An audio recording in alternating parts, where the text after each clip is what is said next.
قاضی سند منو باز کرد که من با سند بیام بیرون تا زمانی که حکم قطعی میشه. قاضی لطف کرد سند ما رو باز کرد 40 میلیارد. ما هرچی زنگ زدیم دیدیم. تو برو وکیل رو فرستادیم رفت پیش قاضی گفت آقا 30 تومن خوبه دیگه. 30 تومن.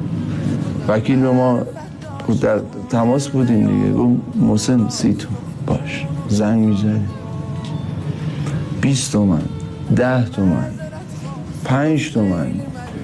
جوری شده بود که مثلا قاضی به وکیل گفته بود یعنی فکر کنم میخوان که من براش بذارم سند دیگه. مگه میشه کسی واسه سند نذاره؟ ما به هر کی زنگ میزدیم منو نمیشه اسم ببرم. نزدیکترین آدمای فامیل خودم، نزدیکترین اشخاصی که تو زندگی من بودن، یک نفر واسه من سند نداشت. همه هم داشتن.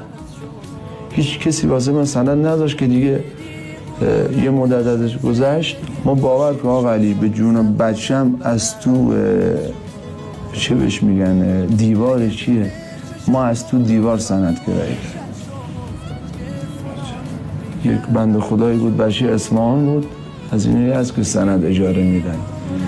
ما 4 میلیارد سند اجاره کردیم.